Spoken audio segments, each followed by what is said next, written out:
Patuloy na alinsangan sa ilang bahagi ng Northern Luzon, kabilang na ang Calabarzon ng Metro Manila dahil sa umiiral na Estalis. Pero yung mga localized thunderstorms na naka-forecast, lalo na sa kanlurang bahagi ng Northern Luzon, hanggang Mimaropa ay inaasahan pa rin ngayong araw.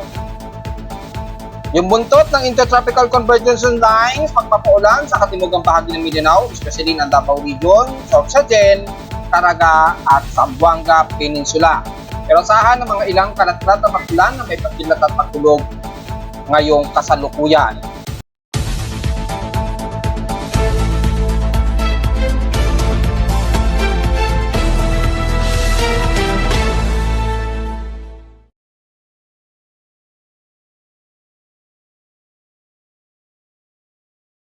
Hello, good morning mga folks. Welcome po muli sa ating daily weather bulletin at analysis para sa araw ng Independence Day, ng araw ng ating kasarilan, June 12, 2024. Ang oras nating boss break ngayong umaga ay alas 10:28 na ng umaga. Makakaranas tayo ngayong umaga, lalo na sa Metro Manila at bahagi ng Northern Luzon ng maaliwalas pero maalinsangang panahon ang iiral dahil nga po sa umiiral natin na Estalis, yung hangin silanganan. At dahil sa medyo manipis ang southwest Estalis ngayon, wala muna yung southwest monsoon, kaya makakaranas tayo ng mas mainit na temperatura ngayong araw. So medyo wag masyadong magbibilad sa tinding sikat ng araw, magdala ng pananggalang sa tinding sikat ng araw, pero mataas din ang forecast ng localized thunderstorms lalo na sa hapon po o sa gabi. Kaya inaasahan pa rin mataas yung ating saturated water vapor.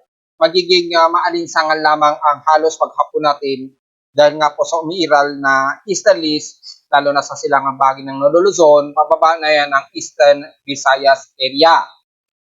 Sa ating current conditions, overcast, gloomy, mahangin, at partly cloudy dito sa amin sa Caloocan. Makikita sa live CCTV snapshots ang medyo gloomy at overcast. Kasabay din ng maalinsangan ang nasa paligid namin sa Caloocan West Grace Park. Makikita dito na nakakaranas tayo ng medyo mahangin pero maalinsangan ang ating nararamdamang temperatura. So expected na medyo mataas ang ating heat index ngayong umaga hanggang tanghali. Sa lowest temperature na tala, Naki Weather Station, kanina 5:54 AM, nakapagtala kami ng lowest of 29.2 degrees Celsius. Kahapon, nakapagtala kami ng medyo mataas ang temperatura na nasa 34.5 degrees Celsius. Kahapon ito ng hapon at 1:47 PM. Sabihin ng aming heat index kahapon, nasa 49.3 degrees Celsius ang naitala sa amin since kahapon. At sa ating peak 16 in past 24 hours naman, nangunguna sa mataas ang air temperature ang Puerto Princesa sa Palawan na may 35.8 degrees Celsius. Lowest temperature, mas tumaas ang bahagya, yung pinaka-lowest temperature sa Baguio City na nasa 19.2 degrees Celsius na mukhang mas mainit ng bahagya ang naging temperatura nila sa Baguio City. Sa Inulan naman, ang Katbalogan, nakapagtala pa rin sila ng 52 millimeters na total rainfall. Wala kami naitalang pag-ulan kahapon sa Caloocan, so diretso agad tayo sa ating outside humidity na nasa 76%. So ibig sabihin namang ay asahan ang humid na temperatura at pakiramdam mga folks. So medyo malagkit-lagkit ito kapag mataas ang ating air temperature. Wala namang nagbago since last hour. Mataas ang ating atmospheric pressure sa Metro Manila na nasa 1,011 hectopascals and steady ito since last hour. High tide and low tide status, mag-maximum high tide pa lamang ito na may 3 hours and 50 minutes to maximum high tide o mamayang hapon at 1:11 PM. So, kung magma-maximum yan bandang mamayang hapon ng mga alauna ng hapon, ay kung titingnan natin kung gaano kataas ito, ang pinakamataas ay 1.2 meters ang lalim.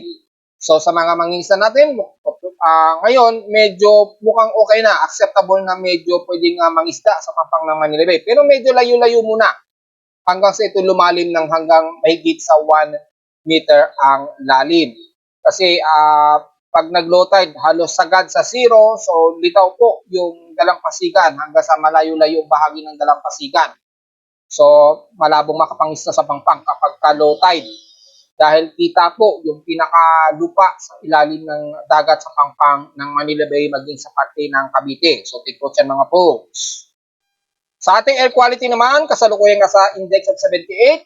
So medyo moderate tayo, kaya magmas po tayo sa mga mahihina o sensitibong mga baga dahil ang air concentration natin nasa 24.90 micrograms per cubic meter. Ang particulate matter 2.5 ngayong umaga.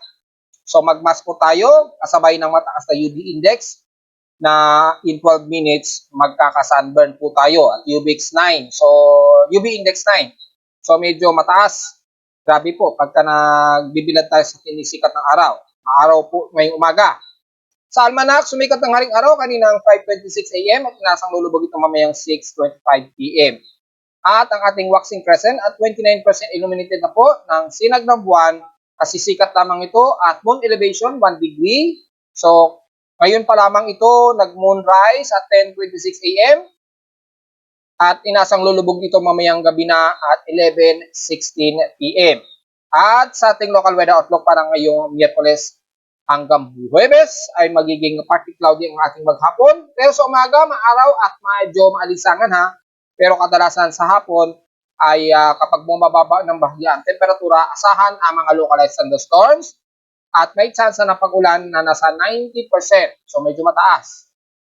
Bukas sa Huwebes, maaliwalas daw ang ating kondisyon sa umaga sa buong araw, pero pagsapit ng hapon ay asahan ang mga localized thunderstorms pa rin. Chance na pag-ulan, 65 to 70%, bukas yan ng Huwebes ha. Ay, sa lowest temperature, expected natin maglalaro sa 33 to 34 degrees Celsius.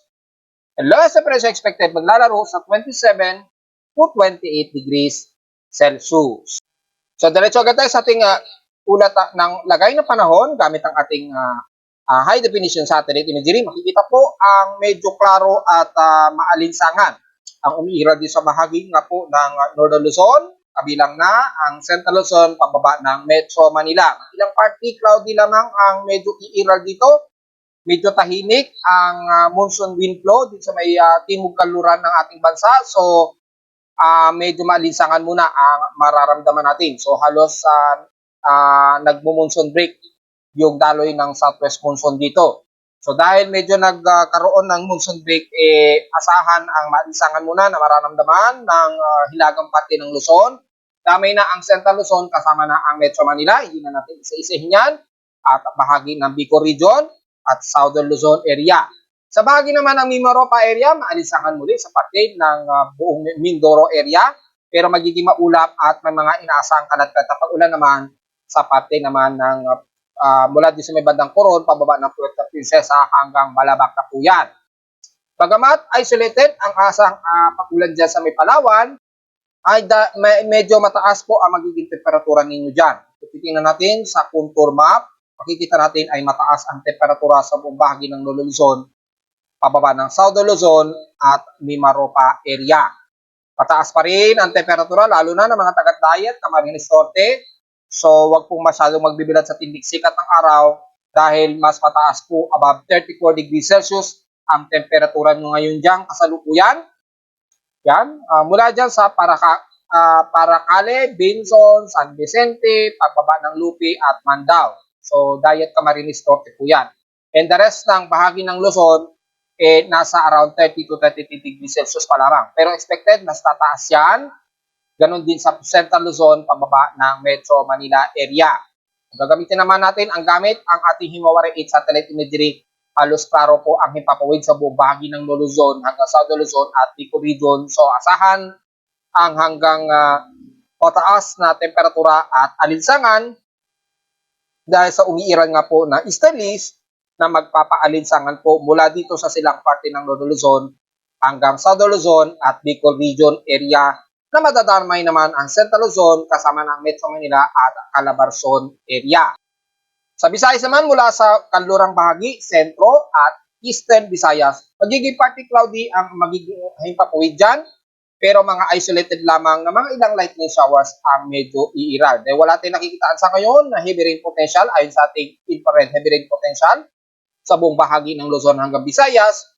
Pero may mga ilang maulap lamang ang iiral. So mga ilang partly cloudy, kung magkaroon man ng isolated rain showers, lalo na diyan sa pahagi ng Bacolod at Iloilo, bandang Dumaguete, ayan, sa may bandang Santa Catalina ng Negros Region, sa may Siquijor at bandang sentro nito sa Sibol at Bohol, ay asahan ng mga isolated light rain showers ang medyo iiral. Sa parte naman ng Leyte, magiging maulap, katamtaman ang lagyan ng panahon, kabilang na ang Eastern Samar Region, so expected ang medyo maaraw, pero mataas ang ating heat index dyan at alinsangan dahil nga po sa still list na umiiral.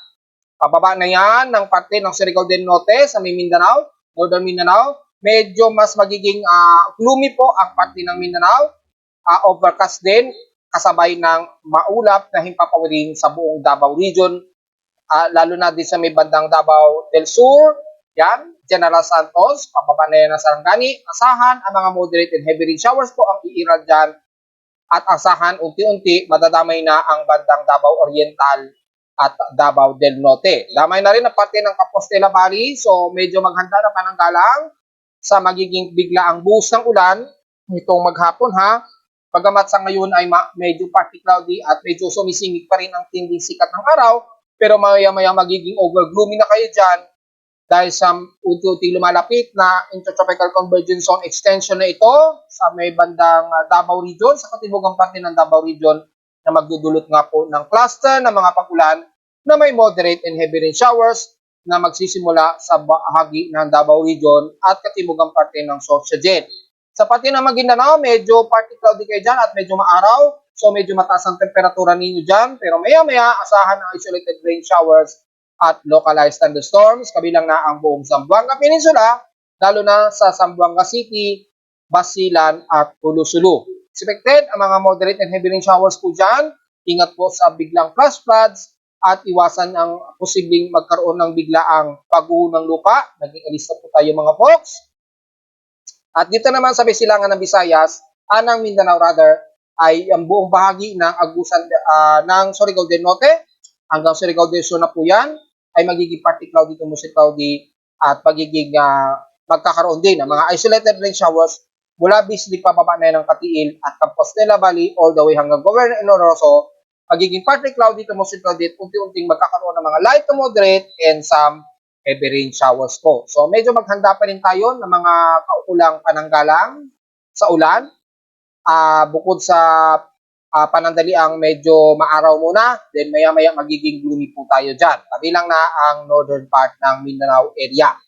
So take note po sa magiging daloy o daan o pagdaan nitong ITCC line ito o trough ng kaulapan na ito sa may bandang Davao Region, asahan ang moderate and heavy rain showers na may localized thunderstorms, paghandaan po yan mga folks. Pero sa nalalabi ng bandang northern part ng Visayas, pataas na Southern Luzon, Bicol Region at Northern Luzon, mas makakaranas tayo ng maalinsangang panahon, humid at mataas ang air temperature natin. So wag po tayong masyadong magbibilad. Kung may plano pong magprotesta sa mga kababayan natin sa araw ng kasarinlan ngayong araw, take note po, ngayong hanggang tanghali, matindi po ang tinding sikat ng araw.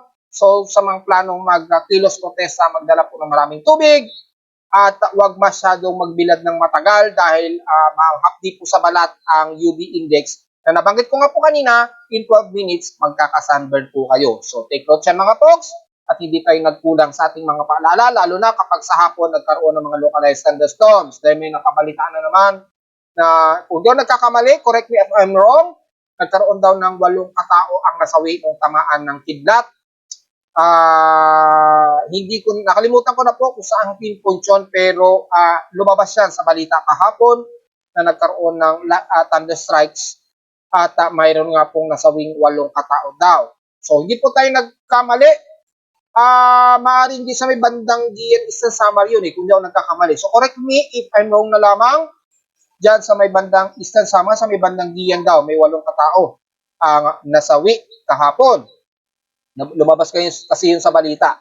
So hindi tayo nagkulang nung kahapon na nung isang araw na nagkaroon ng localized thunderstorms yan dahil nga po doon sa remnants ng low pressure area. So hindi po tayo nagkamali ng paalala sa mga kababayan natin, mataas po ang mga pagtulog at pagkidlat. So ngayong araw, lalo na sa bahagi nga po ng Davao Region, inuulit ko, asahan ang mga matitinding localized thunderstorms. Lagi natin paalala ay para makasiguro tayo, tingnan natin yung real-time na lightning strikes. Pwede rin sa aking webpage, mas detalye po kasi yun dahil puro cloud to ground po ang makikita ninyo dyan. Pwede rin sa iba, kaya lang medyo confusing dahil pati yung mga cloud to cloud at yung mga nakaraang more than 2 hour ay nakarecord pa rin. Tapos hindi nyo pa ma-determine kung saan yung exact pinpoint nun at kung ilang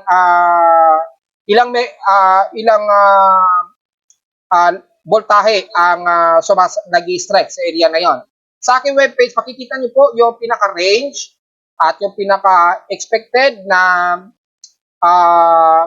megawatts na na-release ng kidlat base dito sa ating slope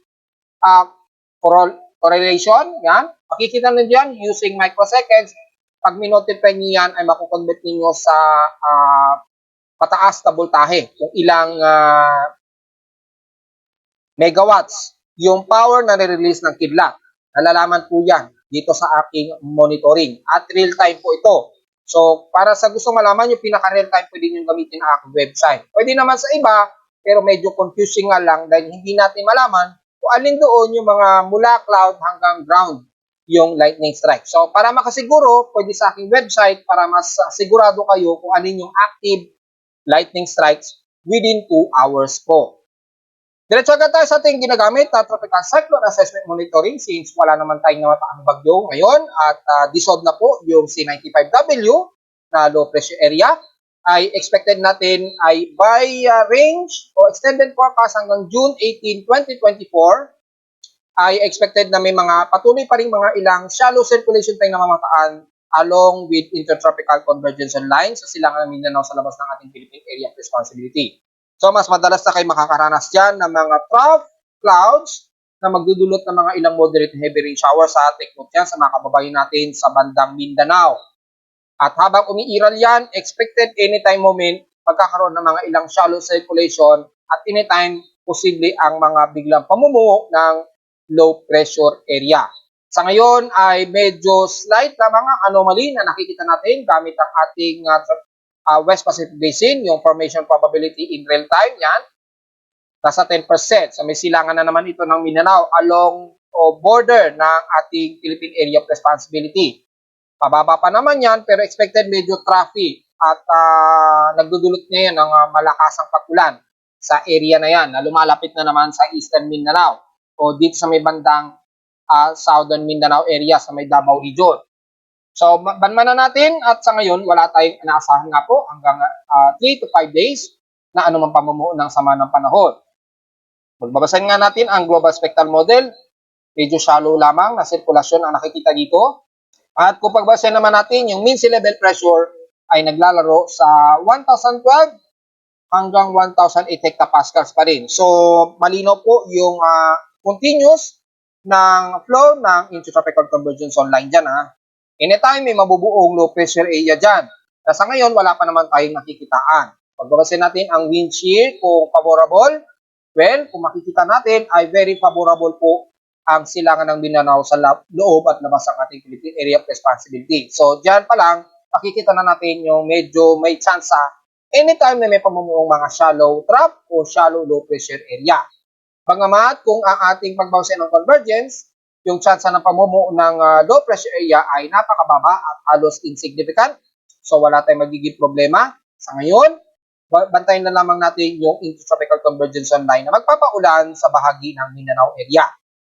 So, yun lang pa po at wala tayong masyado nakikitaan na daloy muna ng southwest monsoon flow dahil hindi masyado nakakausad o medyo may interruption sa pagitan dito ng bandang Indonesian Peninsula. Humahalo kasi siya sa horizontal line ng ITZZ. So, yung southwest monsoon winds, medyo natutulak palayo patungo dito sa may bandang Indian Peninsula. Yung daloy ng southwest monsoon natin, dapat lalapit din sa may bandang Vietnam, papasok ng timog kanluran ng bansa. Imbis na ganyan ang daloy, nagiging ganito ang daloy niya. Yan. Napupunta sa may bandang Indian Peninsula. Tapos humihinto siya pagitan dito sa may bandang Vietnam, Thailand, yan, bandang Indonesian Peninsula. Hindi siya nakaka-penetrate dito sa may bandang timog kanluran ng bansa, kaya medyo nagkakaroon ng monsoon break tayo ngayon. At malakas din ang daloy ng Easterlies, sumasabay pa ang medyo mayroong high pressure area dito sa may bandang southeast ng Japan. So base dito sa extended computer models natin, wala tayong aasahan na pamumuo ng sama ng panahon sa loob at labas ng bansa hanggang 5 days. So baka this coming weekend, wala tayong expected na may mamumuong sama ng panahon. Then may high pressure area po, ayan o, base kay NABGEM. May haharang na naman ng mga high pressure area dito, pagitan ng southeast ng Japan. So medyo mai-interrupt na naman yung intertropical convergence line dito na kapag kami mabubuong low pressure area, na i-interrupt ng range ng high pressure area. So take note sa mga folks ha, kapag may high pressure area, yan ang istorbo sa anumang bagyo na posibleng mabuo. Ayan yung malawak na range of high pressure area. Ito yung high pressure area. Oh. Then, yung intertropical convergence line, nandito kasi yan. So, gets nyo na yung logic. Kapag mayroong nag-attempt na magsisirculate dito gamit ang Coriolis effect, nai-interrupt naman ng range of high pressure area. Nakokontra niya. So, nangyayari, nadi-disperse yung low pressure area. So, kapag may high pressure area dyan sa may bandang southeast ng Japan, asahan na natin na may pumipigil sa anumang pamumuo ng low pressure area. So, expected hanggang this coming weekend, wala tayong mamamataan na anumang sama ng panahon. Sa ulat lindol naman, since kahapon nakapagtala tayo ng isang magnitude o kauna-unahang magnitude 5, na una ay kay PBOX, mababa, hindi nila ito itinaas. Hindi nila ito itinaas pero in-upgrade nila into 5.1 magnitude. Kahapon ito, ayan o. Kahapon, nagganap ang paglindol nito sa may bandang southeast ng Rojas sa Palawan. So mukhang kauna-unahang lindol ito sa off coast ng Palawan since 2018. Hindi ko lang alam nung 2017 pababa. Then wala tayong data noon. May data lang kasi ako starting 2018 po. Galing mismo sa dito PDP box. So, kung meron man below ng year 2018, at least may record. Pero between 2018 hanggang ngayong taon, at least wala tayong namataan na anumang paglindol sa Palawan. Hanggang sa kahapon nga po, noong 2:58 PM, nagkaroon ng magnitude 5.1 ayon kay PBOX na mula sa magnitude 4.7, ginawa nilang magnitude 5.1 na. May lalim na 31 km epicentral depth dito sa may southeast Rojas ng Palawan. Ayan. So, na-detect yan kahapon na aking seismometer. Hindi siya nag-alert dahil mataas yung absorption ng plate dito. Yan. Yung fault line ng bandang Sulu plate, karugtong na yan dito sa may bandang Panay plate. Yan. Yung karugtong yan. Malamang ang teorya ko, siguro, sumobra na yung pressure na naipon dito ng ilang dekada siguro. So, natulak siguro yan na nagbubunsod ng pagyanig. Pero, medyo alanganin din dahil napakalayo sa pinaka-fault line. Malayo. Wala namang fault line dito sa bandang ito ng silangan ng Princesa o bandang southeast ng Rojas. Sa ngayon kasi walang fault line dyan, so wala tayong idea kung ano ang nagpagalaw dyan. Posibleng subduction plates, di natin alam dahil wala nga tayong data ng fault line dyan, kalapit sa may bandang Palawan. Walang recorded o fault line kasi dyan. So, tingnan natin kapag nagkaroon ng update ang USGS o ni PBOX kung may malukit sila dyan na fault line dyan sa may bandang malapit sa may Puerto Princesa, Palawan. Sa ngayon kasi wala eh. So, yun lang po. At mayroon tayong kauna-unahang magnitude 5 plus for the month of June 2024 na po yan. At mula kaninang 12 AM, mukhang marami-raming mga pagyanig ang naitala.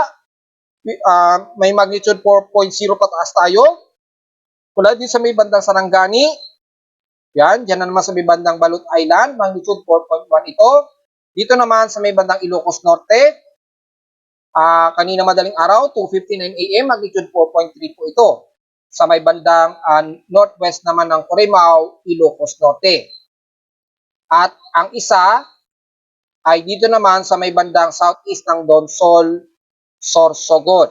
Magnitude 4.1 naman ito, may lalim na 15 km. So, maaaring naramdaman yan ng mga nasa paligid ng Bulan, isla ng Bulan, at bandang Donsol o Claveria o Borias Island sa paligid niyan. Malamang nakaramdam sila ng at least intensity 2 na pagyanig. So, meron tayong at least tatlo na nai-record na magnitude 4.0 pataas ayon sa data PDP box mula kaninang madaling araw ng 12 o'clock AM.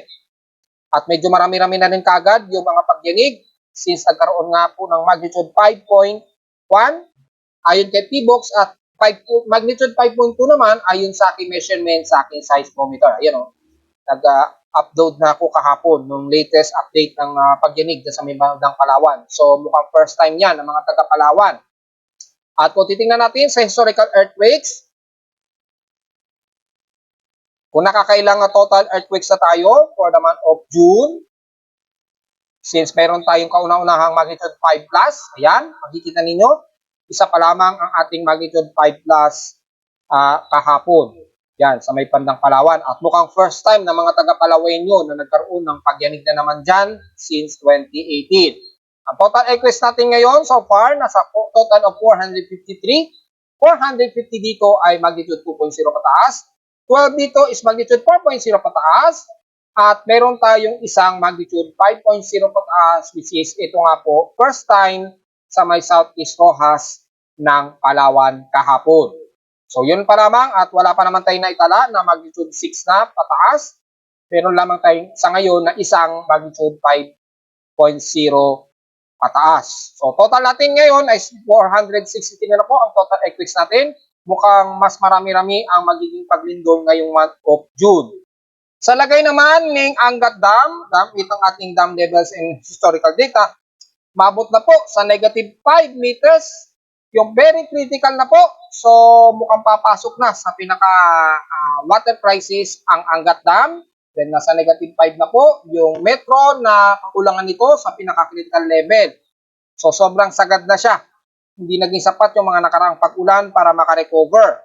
So mula kahapon na nasa 178.08, ngayon ay nasa 177.92 meters na lamang ito. So ewan ko kung i-declare nito as water crisis, si Angat Dam. Wala tayong balita mula sa hydrological section ni Pag-asa kung magkakaroon tayo ng declaration ng crisis kay Angat Dam. At kung pagkakaroon ng malawakang cut-off sa supply ng Nawasa sa Metro Manila, wala tayong idea.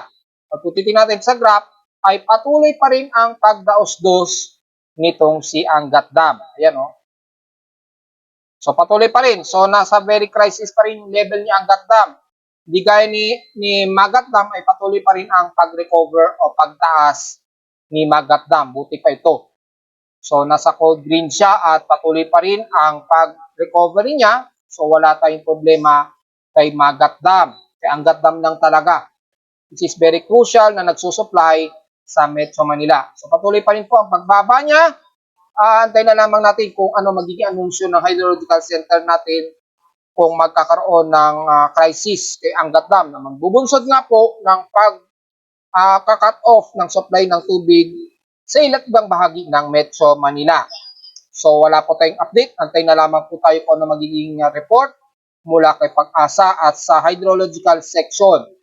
At narito naman ating 3-day 20 weather forecast para sa araw ng Kasarinlan, June 12, 2024.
At hanggang dito na lang po ating daily weather bulletin at analysis para sa araw ng Miyerkules o araw ng ating kasarinlan, June 12, 2024. Huwag po kalimutan na mag-like, share, subscribe po sa ating YouTube channel. Visit namin anytime sa ating webpage na www.teamweather.com para sa gusto malaman ang detalye, lalo na magiging humid ang madalas nating mararamdaman at mataas ang alinsangan at air temperature natin at heat index so uminom ng maraming tubig.